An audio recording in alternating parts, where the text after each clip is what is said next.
ഡൽഹിയിൽ വായു മലിനീകരണം വീണ്ടും രൂക്ഷമായ അവസ്ഥയിലെത്തി. 352 നഗരത്തിലെ ശരാശരി വായു ഗുണനിലവാര കണക്ക്.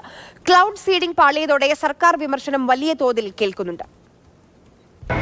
കൃത്രിമ മഴ എന്ന ആശയം കൂടി പരാജയപ്പെട്ടതോടെ ഡൽഹിക്ക് എല്ലാ തരത്തിലും ആശ്വാസമില്ലാതായിരിക്കുകയാണ് ഈ വായു മലിനീകരണവും. അത് വഷളാകുകയല്ലാതെ മറ്റൊരു പോംവഴിയും നിലവിൽ നഗരത്തിന് കണ്ടെത്താൻ സാധിക്കുന്നില്ല. ഇന്നിപ്പോൾ ആകെയുള്ള 38 ടെസ്റ്റിംഗ് കേന്ദ്രങ്ങളിൽ 36 ഇടങ്ങളും റെഡ് സോണിൽ തന്നെ തുടരുകയാണ്. ഡൽഹിയിലെ ശരാശരി വായു ഗുണനിലവാരം വീണ്ടും 350-ന് മുകളിലേക്ക് പോയിരിക്കുന്നു.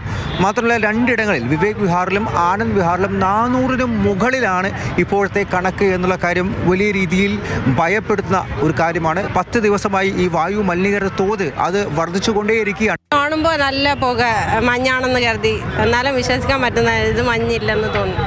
അന്ന് ചിലപ്പോൾ തന്നെ ഇവിടെ എത്തിയിട്ട് കാണുമ്പോൾ ഒരു ചെറിയൊരു ബേജാറ് പ്രശ്നമുണ്ട്. കാരണം പുകയെല്ലാം കാണുമ്പോൾ ശരീരത്തെ നല്ല എഫക്റ്റാവും.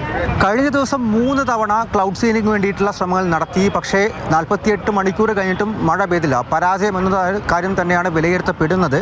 പക്ഷേ ഇനിയും ശ്രമിക്കാമെന്നുള്ള കാര്യമാണ് കാൺപൂർ IIT വ്യക്തമാക്കുന്നത്. മേഘങ്ങളിൽ ഈർപ്പത്തിൻ്റെ അളവ് കുറവാണ് എന്ന്. 15 മുതൽ 20% വരെ ഉള്ളൂ. അത് ഇനിയും ഒരുപാട് വേണം, എന്നാൽ മാത്രമേ മഴ പെയ്യിക്കാൻ സാധിക്കുകയുള്ളൂ എന്നുള്ള കാര്യമാണ് അവർ വിശദീകരണമായി മുന്നോട്ട് വെച്ചിരിക്കുന്നത്. ഏകദേശം 3 കോടി രൂപ ചിലവുള്ള ഒരു നടപടിയാണ്, ശ്രമങ്ങളാണ് ഇപ്പോൾ ഡൽഹി സർക്കാർ നടത്തിക്കൊണ്ടിരിക്കുന്നത്. എന്തായാലും സ്വീകരിച്ച നടപടികളെല്ലാം തന്നെ വീണ്ടും മലിനീകരണം കുറയ്ക്കുന്നതിന് പകരം അത് വർദ്ധിപ്പിക്കുന്ന ഒരു അവസ്ഥയിലേക്ക് പോയി എന്നുള്ളൊരു കാര്യം തന്നെയാണ്. ആകെ ഉണ്ടാകുന്ന പോംവഴിയായിട്ടുള്ള കൃത്രിമ വഴിയും ഫലിക്കാത്തൊരവസ്ഥയാണ് നിലവിൽ ഉണ്ടായിരിക്കുന്നത്. ശീതകാലത്തേക്ക് കടക്കുകയാണ് ഡൽഹി. അതുകൊണ്ട് ആളുകൾക്ക് വലിയ രീതിയിൽ പ്രശ്നങ്ങൾ ഉണ്ടാകാനുള്ള സാധ്യത കൂടിയാണ് നിലവിൽ എന്തായാലും ആരോഗ്യ മന്ത്രാലയവും അറിയിക്കുന്നത്. അത്തരത്തിലുള്ളവർ എത്രയും പെട്ടെന്ന് ചികിത്സാ സഹായം തേടണമെന്നുള്ള കാര്യം കൂടി നിർദ്ദേശമായി പുറപ്പെടുവിച്ചിട്ടുമുണ്ട്. ഡൽഹിയിൽ നിന്നും ജിഷു ബാലകൃഷ്ണനോടൊപ്പം അർജുൻ പീതാംബരൻ, മാതൃഭൂമി ന്യൂസ്.